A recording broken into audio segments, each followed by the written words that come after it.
berangkat haji seperti apa? Persiapan berangkat haji alhamdulillah udah manasik 3 hari udah beres. Terus jujur ini excited banget, kayak udah nggak sabar nunggu kapan berangkatnya. Udah mulai cicil ngelondriin baju muslim, kain ihram gitu kan, udah mulai dicuci-cuciin. Terus ya karena pengennya kan berangkat kan bersih ya gitu kan. Terus udah mulai dicil packing karena banyak banget nih ternyata agenda di bulan Mei gitu. Jadi supaya nggak kegiatannya overlap, jadi udah mulai dicicil-cicil sih. Aku berangkatnya tanggal 28 Mei, jangan nanya jamnya karena Kaigun lupa ya. Tapi yang jelas keberangkatan Kaigun ini berangkat nanti dari Jakarta. Sepertinya pesawat aku nggak transit, tapi langsung ke direct, langsung ke Jeddah. Dari Jeddah, kalau nggak salah aku langsung naik train ke Madinah. Jadi aku akan singgah dulu di Madinah beberapa hari. Habis itu aku ngambil mikot, bersiap untuk umroh, baru berangkat ke Mekah langsung umroh gitu. Dan selebihnya tinggal ikutin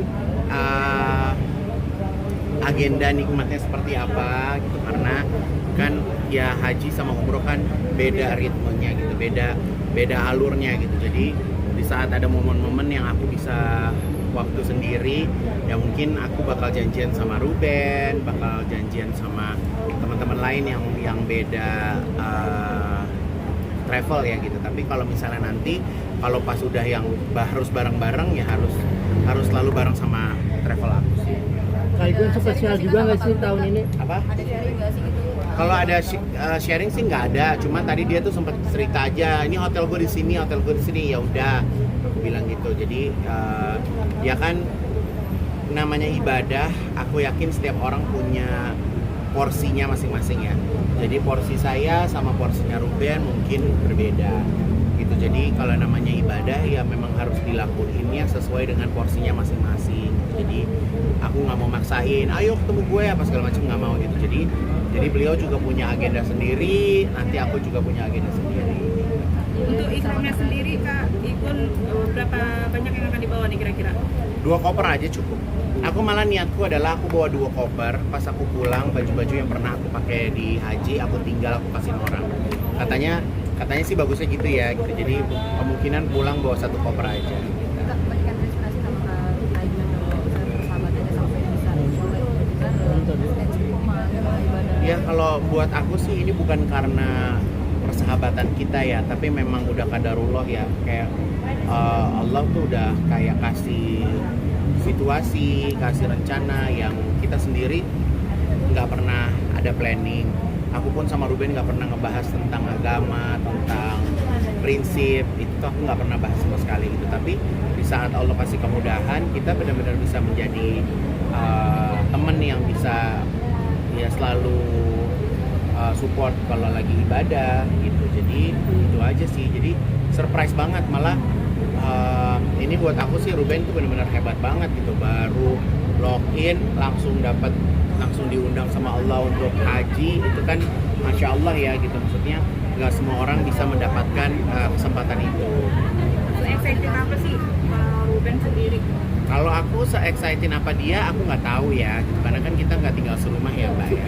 Jadi aku nggak tahu dia se-excited apa gitu. Tapi ini nggak sih?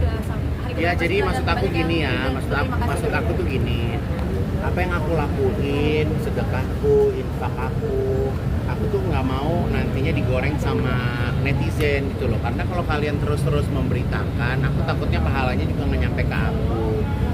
Jadi aku tuh pengennya kalau menjalankan satu ibadah tuh ya udah pengen ya karena Allah aja, bukan karena pengen apa-apa gitu. Dan kenapa aku posting? Karena aku anggap bahwa sosial media itu kan rumahku ya, tempat aku untuk bercerita, tempat aku untuk berbagi kebaikan. Jadi buat aku ya semoga apa yang aku lakuin banyak orang ikutin. Karena aku juga tahu sedekah subuh itu dari sahabat aku, dia tuh seorang interior designer rumah gitu. Jadi dia tuh setiap pagi aku ngeliat, Kak, apa sih Kak kok di meja makannya banyak makanan. Terus dia ceritain, oh ini namanya sedekah subuh. Jadi aku tuh setiap pagi tuh masak untuk bagiin.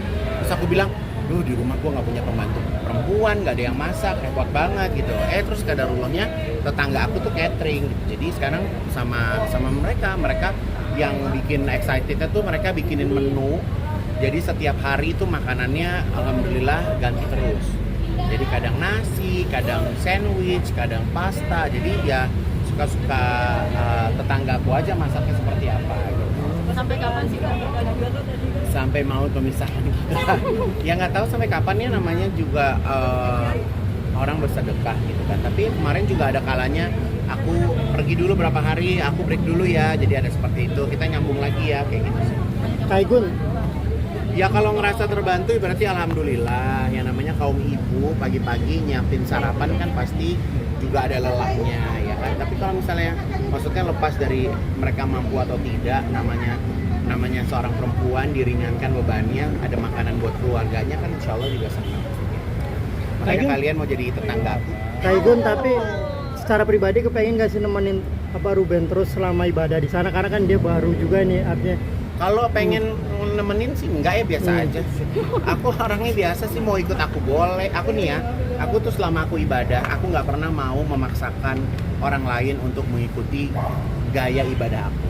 Jadi kayak aku pun, jangankan sama Ruben ya, sama kayak pegawai aku sendiri yang aku ajak ibadah.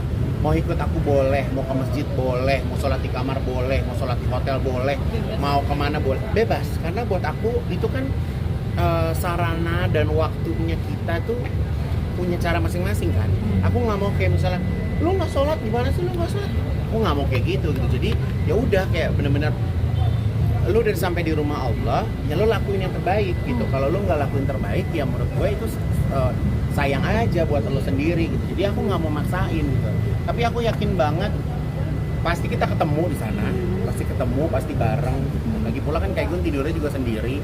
Aku nggak tahu ya dia tidur sama siapa ya. Tapi kalau misalnya dia kadang mungkin dia sepi, dia butuh teman, pasti juga nyari aku, dia ke kamar aku. Dekat nggak hotel Kak? Buat aku ini sangat privacy. Jadi aku nggak mau kasih tahu hotel aku di mana, hotel dia di mana, karena balik lagi aku haji juga bukan dibayarin negara ya, say. Jadi aku juga menjaga privasi aku. Jadi aku pengen orang nggak perlu tahu aku ada di mana, lagi apa, jam berapa. Jadi kalau secara nggak sengaja ketemu ya alhamdulillah. Mau foto silakan, mau ibadah bareng silakan.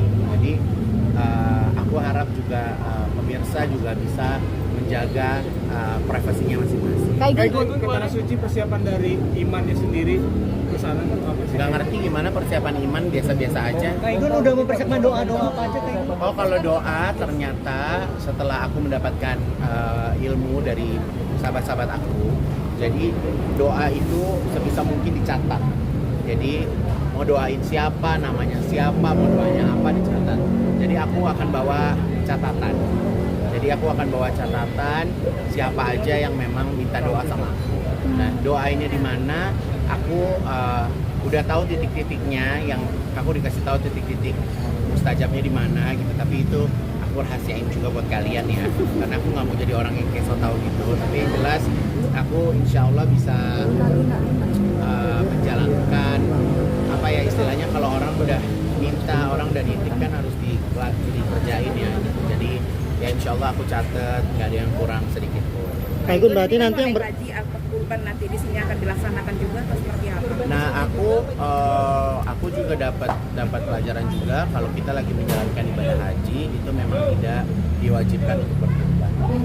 Jadi mungkin yang berkurban mamaku, kakakku, keluargaku gitu. Kalau aku insya Allah tahun ini aku nggak berkurban.